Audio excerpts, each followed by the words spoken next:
ও আমার ঘর থেকে বাইক করে দিছে ও বাবুলা থাকুন না থাকুন সময় কথা। আসসালামু আলাইকুম ভাই, আজকের ভিডিওটা একটু ধৈর্য সহকারে দেখার অনুরোধ রইল। এই মায়ের কথাগুলো শুনলে আপনি আপনার চোখের পানি ধরে রাখতে পারবেন না। যেখানে বলা হয়েছে মায়ের মনে কষ্ট দিলে আল্লাহর আরো শখ কেঁপে ওঠে, সেখানে একটা সন্তান মায়ের উপর এতটুকু অমানবিক অত্যাচার কিভাবে করে। কালকে আমি আইসি সারা রাত আমার চোখের পানি কোনো সময় উপায় নেই। একটা রাত গেছি আমি কিভাবে কাটছি গহাম না। আমার স্ক্রিনে যে ছেলেটাকে দেখতে পাচ্ছেন তার নাম হলো মোহাম্মদ দুলাল। অভাবের সংসার, বাবা মা অনেক কষ্ট করে দাঁত দানা করে তাকে বিদেশ পাঠান। বোনেরা আমার মেয়ের জামাইরে অনেক টেহা সাহায্য করে দিয়ে তারা আরো বিদেশ পাঠাইলো। এই যে আমার বোনের কাছে একাউন্টে টেহা দিল, টেহা দিয়ে এনমেন শুট করলাম, শুট দেবে তাইলো বিয়া করলো। এ তো অশান্তি লাগলো। আলহামদুলিল্লাহ সে বিদেশ গিয়ে টাকা পয়সা ইনকাম করে দাঁত দানা পরিশোধ করেন এবং বাড়িতে বিল্ডিং করে একটি ঘরও দেন। ঘর দেওয়ার কয়েক মাস পরে দুলাল দেশে আসেন। দেশে এসে বাবা মায়ের সম্মতিতে সে বিয়ে করেন।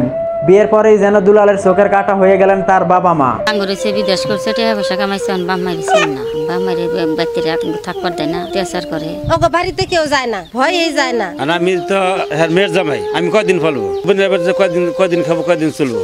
বিয়ের কয়েক মাস পরে দুলাল আবার চলে যান সেই বিদেশে। এদিক দিয়ে দুলালের স্ত্রী প্রতিদিন দুলালকে ফোন দিয়ে তার বাবা মায়ের নামে উল্টা পাল্টা কথা শোনাতো। পরমাসি ময়া করে বেশি, আমার ছেলে করে না। ও কাফের একবার জানোয়ার, এই বউ যাহি তাই কয় তাই করে। বিয়ের আগে আমার খুব ভালোবাসি। তারপরে দুলাল বউয়ের কথা শুনে তার বাবা মাকে অশালীন ভাষায় গালাগালি করেন। মায়ের মাসে কোনো সন্তানে কয় যে তোর মাও কমিন তুই কমিন, এনে কোনদিন কয় ও আমার ঘর থেকে বাইক করে দিছে ও বাবুলা থাকুন না থাকুন সময় কথা। একটা সময় একই ঘরে থাকতেন কিন্তু রান্না করে খেতেন আলাদা আলাদা। পরে শেষে দুলাল তার বউয়ের কথা শুনে তার বাবা মাকে ঘর থেকেই বের করে দেন।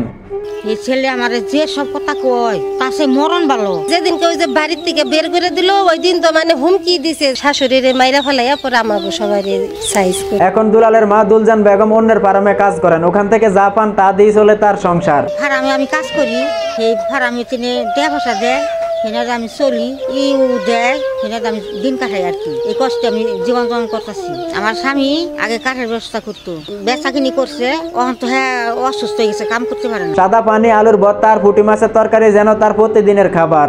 একমাত্র ছেলে এসব করতে পারে তা ভেবে কিছুতেই যেন পেটে যায় না তার ভাত। আমার কিছু দেয় না, আমি নুন দা পাই নুন দেয় খাই, ভর্তা দা পাই ভর্তা দেয় খাই। তারা ভালো মন্দ খাইতেছে, গপ্প করতেছে, ইডা রাঁধছি উড়া রাঁধছি, মাংস রাঁধছি, গরু মাংস রাঁধছি, এইসব আলাপ করে আমার দেখে দেখে খুব আঘাত দেয়। আঘাত আমি একদম সব হানি না, একটু ভালো খাবার মন চাই রেখে। তো চলুন আমরা তার ছেলে দুলাল মিয়ার সাথে কথা বলবো। আসলে ঘটনাটা কতটুকু সত্য বা মিথ্যা আমরা তার মুখ থেকেই শুনবো। মাকে আমি কখনো বাই করে দেয় নাই। আমার খালা আসছিল, খালা নুয়ে গেছে এই বাড়িতে। আমার ঘরে থাকে, আমার সবকিছু থাকে, আপনাকে প্রমাণ সহকারে আমি দিতে পারবো। আমার মা আমার কাছে থাকবো, আমি আর সম্পূর্ণ খরচ বহন করবো। কিন্তু আমার একটা শর্ত হলো যে আমার মান ইজ্জত আছে, কিন্তু সেটি কোনো বাড়ি কোনোভাবে কাজ করতে পারবো না। তো দুলালের মুখ থেকে যা শুনলাম তা আসলে বিশ্বাস করার মতো কোনো কথা না। মা কখনোই চায় না তার ছেলে সন্তানের সম্মান হানি করতে।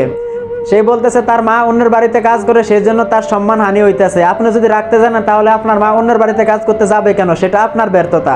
তো ভিডিওটা আজকের এই পর্যন্ত ছিল। ভিডিওটা ভালো লাগলে লাইক কমেন্ট শেয়ার করে দিবেন। আর দেখা হবে অন্য কোনো ভিডিওতে। সেই পর্যন্ত ভালো সুস্থ থাকবেন।